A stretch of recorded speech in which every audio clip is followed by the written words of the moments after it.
नमस्कार, मैं हूं पूजा। बिहार न्यूज में आपका स्वागत है। खबरों की ओर बढ़ने से पहले एक नजर आज की सुर्खियों पर। बिहार बोर्ड ने मैट्रिक परीक्षा में आवेदन की बढ़ाई अंतिम तिथि। अब 22 अक्टूबर तक कर सकते हैं आवेदन। केवल मान्यता प्राप्त स्कूलों से आवेदन होंगे स्वीकार। बिहार में तैनात होंगी 1500 सीएपीएफ कंपनियां। 1000 कंपनियों का हो चुका है आगमन। नक्सल प्रभावित इलाकों में सघन जांच अभियान लगातार जारी। बिहार के 4 जिले बने हाई सिक्योरिटी जोन। सुरक्षा व्यवस्था हुई कड़ी। खुफिया एजेंसियों को रियल टाइम सूचना साझा करने का मिला निर्देश। आचार्य किशोर कुणाल बाल कैंसर अस्पताल का जल्द होगा निर्माण। 100 बेड की होगी क्षमता। 18 वर्ष तक के बच्चों का होगा निःशुल्क इलाज। भारत ने वेस्टइंडीज को 7 विकेट से हराया। 2 मैचों की टेस्ट सीरीज 2-0 से जीत करके शानदार शुरुआत। WTC पॉइंट्स में नंबर 3 पर पहुंचा भारत।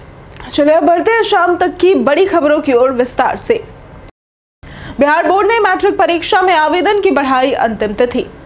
बिहार विद्यालय परीक्षा समिति ने मैट्रिक परीक्षा 2026 के लिए ऑनलाइन आवेदन की तिथि बढ़ाकर 22 अक्टूबर कर दी है। ये मौका उन छात्रों के लिए है जो पहले शुल्क जमा नहीं कर पाए थे। आवेदन secondary.biharboardonline.com या exam.biharboardonline.org पर किया जा सकता है। केवल मान्यता प्राप्त स्कूलों से आवेदन स्वीकार। गलत जानकारी देने पर कार्रवाई होगी। तकनीकी सहायता के लिए हेल्पलाइन व ईमेल भी उपलब्ध है। सत्र 2025-26 के नियमित, स्वतंत्र, असफल, कंपार्टमेंटल और सुधार परीक्षा वाले छात्र आवेदन कर सकेंगे। स्कूल प्रमुखों को समय पर आवेदन सुनिश्चित करने के निर्देश दिए गए हैं। सीसीटीवी से होगी छठ घाटों की निगरानी। पटना में छठ महापर्व के मद्देनजर गंगा घाटों पर सुरक्षा और सुविधा को लेकर व्यापक तैयारियां की जा रही है। घाटों पर सीसीटीवी कैमरे, वॉच टावर, कंट्रोल रूम, ध्वनि विस्तारक यंत्र और हाई मास्ट लाइट लगाए जाएंगे। व्रतियों के लिए शौचालय, चेंजिंग रूम, पेयजल, रोशनी, साफ सफाई और पार्किंग की सुविधा सुनिश्चित की जाएगी। खतरनाक घाटों को लाल कपड़े से चिन्हित किया जाएगा, जबकि एनडीआरएफ व एसडीआरएफ की टीमें 24 घंटे तैनात रहेंगी। डीएम डॉक्टर त्यागराजन एसएम ने निरीक्षण कर अधिकारियों को भीड़ प्रबंधन, सुरक्षा और यातायात प्रबंधन के मानकों के अनुसार तैयारियां तेज करने के निर्देश दिए। बिहार में तैनात होंगी 1500 सीएपीएफ कंपनियां। बिहार विधानसभा चुनाव को लेकर सोमवार को एसएसबी की अध्यक्षता में केंद्रीय व राज्य एजेंसियों की समन्वय बैठक हुई, जिसमें खुफिया जानकारी साझा करने और सीमा सुरक्षा मजबूत करने पर जोर दिया गया। भारत व नेपाल सीमा पर तस्करी, राष्ट्र विरोधी गतिविधियों व अवैध शराब नकदी की रोकथाम के लिए संयुक्त अभियान चलाने का निर्णय लिया गया। एसएसबी की 230 कंपनियां बिहार चुनाव के लिए तैनात की गई हैं। वहीं एडीजी पंकज दराद ने बताया कि बिहार में कुल 1500 सीएपीएफ कंपनियां आएंगी, जिनमें से 1000 कंपनियां पहुंच चुकी है। नक्सल प्रभावित इलाकों में फ्लैग मार्च और सघन जांच अभियान भी जारी है। ट्रेन लेट की समस्या रोकने के लिए रेलवे ने लिया सख्त निर्णय। त्योहारी सीजन में यात्रियों की सुविधा सुनिश्चित करने के लिए रेलवे प्रशासन ने दानापुर रेल मंडल में स्पेशल ट्रेनों की समय पालन पर कड़ी निगरानी शुरू कर दी है। कंट्रोल रूम से पूजा स्पेशल ट्रेनों की हर गतिविधि पर नजर रखी जाएगी और बिना कारण देर होने या अन्य ट्रेनों को प्राथमिकता देने पर अधिकारियों व कर्मचारियों की जवाबदेही तय की जाएगी। पूर्व मध्य रेलवे मुख्यालय ने रोजाना रिपोर्ट भेजने का निर्देश दिया है। 110 से अधिक जोड़ी स्पेशल ट्रेनें चल रही हैं, लेकिन विलंब के कारण यात्री हिचकिचा रहे हैं। इस निगरानी से समय पालन सुधारने और बेहतर सेवा देने की उम्मीद है। एडीआर रिपोर्ट का खुलासा, राज्य के 66% विधायकों पर दर्ज है केस। एडीआर और बिहार इलेक्शन वॉच की रिपोर्ट के अनुसार बिहार विधानसभा 2020 में चुने गए 241 विधायकों में से 158 यानी कि 66% पर आपराधिक मामले दर्ज है, जिनमें 119 यानी कि 49% पर गंभीर आरोप है। हत्या जैसे गंभीर मामलों में 16 विधायकों के नाम शामिल है। दलवार विश्लेषण में भाजपा के 41, राजद के 43, जदयू के 13, कांग्रेस के 9, भाकपा माले के 7, हम के 1, माकपा और एआईएमआईएम के सभी विधायकों पर गंभीर मामले दर्ज हैं। एडीआर ने सभी दलों से अपील की है कि वे आगामी चुनाव में स्वच्छ छवि वाले उम्मीदवारों को प्राथमिकता दें।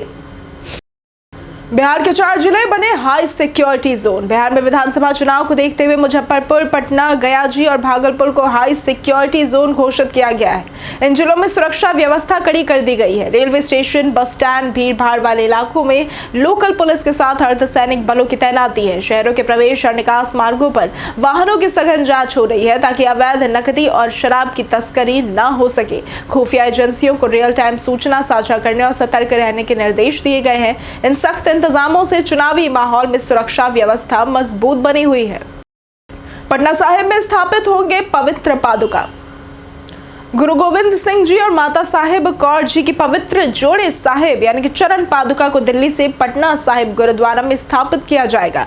इसके लिए नगर कीर्तन निकलेगा जो दिल्ली, हरियाणा, उत्तर प्रदेश और बिहार से होते हुए 9 दिनों में 1500 किलोमीटर की यात्रा तय करेगा। दिल्ली सिख गुरुद्वारा प्रबंधक कमेटी और शिरोमणि गुरुद्वारा प्रबंधक कमेटी इसमें शामिल होगी। समिति ने सिख विद्वानों और इतिहासकारों के विचार के बाद इसे पटना साहिब में स्थापित करने का निर्णय लिया। पादुकाओं की ऐतिहासिकता का वैज्ञानिक परीक्षण कर पुष्टि की गई। ये यात्रा दीपावली के बाद शुरू होगी। आचार्य किशोर कुणाल बाल कैंसर अस्पताल का जल्द होगा निर्माण। महावीर कैंसर संस्थान बच्चों के इलाज में बड़ी पहल कर रहा है। इसके तहत 100 बेड का आचार्य किशोर कुणाल बाल कैंसर अस्पताल बनाया जा रहा है, जहां 18 वर्ष तक के बच्चों का निःशुल्क इलाज होगा। यह साल 2027 तक बन जाएगा और आधुनिक सुविधाओं व नई तकनीकों से लैस देश का पहला समर्पित बच्चों का कैंसर अस्पताल होगा। महावीर संस्थान में 100 अतिरिक्त बेड बढ़ाकर कुल 780 बेड होंगे। नए भवन में डायग्नोस्टिक सेंटर, ओपीडी और पीईटी सिटी स्कैन सुविधा भी होगी। दोनों अस्पताल मिलकर करीब 900 बेड देंगे, जिससे बिहार और आसपास के मरीजों को बेहतर इलाज मिलेगा। सीएम आवास के बाहर धरने पर बैठे गोपाल मंडल। जदयू के विधायक गोपाल मंडल पटना में मुख्यमंत्री नीतीश कुमार के आवास के बाहर धरने पर बैठे हुए हैं। उनके धरने का कारण ये अटकलें लगाई जा रही है कि उनका टिकट काटा जा सकता है, ऐसी आशंका है। गोपाल मंडल अपने समर्थकों के साथ सीएम से मिलने पहुंचे, लेकिन मुलाकात नहीं हो सकी। उन्होंने कहा कि उन्हें जदयू से टिकट मिलना चाहिए और कुछ लोग उनकी साजिश रच रहे हैं। धरने के दौरान समर्थकों ने उनका समर्थन किया और नारे भी लगाए। गोपाल मंडल ने कहा कि वे तभी हटेंगे जब लाठी का प्रहार होगा और उन्होंने किसी पर नाराजगी जताई, लेकिन किसी का नाम नहीं लिया। दीघा से चुनाव लड़ेंगे दिवंगत एक्टर सुशांत सिंह राजपूत की बहन। बिहार की राजनीति में महागठबंधन से पहले ही माले और भाकपा ने अपने उम्मीदवार घोषित करना शुरू कर दिया है। माले ने दिवंगत अभिनेता सुशांत राजपूत की ममेरी बहन दिव्या गौतम को दीघा से उम्मीदवार बनाया है। इसके अलावा रामबली सिंह घोषी, मदन सिंह चंद्रवंशी तरारी, क्यामुद्दीन अंसारी आरा से, संदीप सौरभ पालीगंज से और शिव प्रकाश रंजन को अज्ञाओं को टिकट मिला है। पार्टी कम से कम 18 सीटों पर चुनाव लड़ने का दावा कर रही है। भाकपा ने 6 उम्मीदवार तय किए, जिनमें रामरतन सिंह तेघड़ा से, सूर्यकांत पासवान बखरी से, संजय कुमार यादव बांका और अन्य सीटें शामिल हैं। कुछ सीटों पर बातचीत अभी भी जारी है। एआईएमआईएम ने उम्मीदवारों के चयन के लिए रखी अनोखी शर्त। बिहार में एआईएमआईएम ने 2025 विधानसभा चुनाव के लिए उम्मीदवारों के चयन में नई शर्त जोड़ दी है। अब टिकट चाहने वालों को खुदा या ईश्वर की कसम खाकर ये शपथ लेनी होगी कि वे पार्टी से कभी बगावत नहीं करेंगे। 2020 में 4 विधायकों की पाला बदलने के बाद पार्टी ने ये कदम उठाया है। उम्मीदवारों को 2 गवाहों के सामने शपथ लेकर लिखित हलफनामा देना होता है कि वे टिकट न मिलने पर भी पार्टी के अधिकृत प्रत्याशी का समर्थन करेंगे। अब तक 200 से ज्यादा दावेदार बायोडेटा जमा कर चुके हैं, जिनसे शपथ ली जा चुकी है। बीजेपी ने 48 उम्मीदवारों के नाम किए तय। एनडीए में सीट शेयरिंग को लेकर जारी विवाद के बीच बीजेपी ने अपने 48 उम्मीदवारों के नाम लगभग तय कर लिए हैं, जो अगले 1 से 2 दिन में नामांकन करेंगे। पटना सिटी से रत्नेश कुशवाहा और कुम्हरार से संजय गुप्ता को टिकट मिला है, जबकि नंदकिशोर यादव और अरुण कुमार चुनाव नहीं लड़ेंगे। दरभंगा से संजय सरावगी, झंझारपुर से नीतीश मिश्रा और सिवान से मंगल पांडे चुनाव लड़ेंगे। उप मुख्यमंत्री विजय कुमार सिन्हा, मंत्री नितिन नवीन समेत कई विधायक अपनी पुरानी सीटों से चुनाव लड़ेंगे। जदयू ने भी 12 से ज्यादा विधायकों को सिंबल दिया है। विवाद शांत करने अमित शाह पटना भी आ सकते हैं। निशांत कुमार ने जनता से की एनडीए को जिताने की अपील।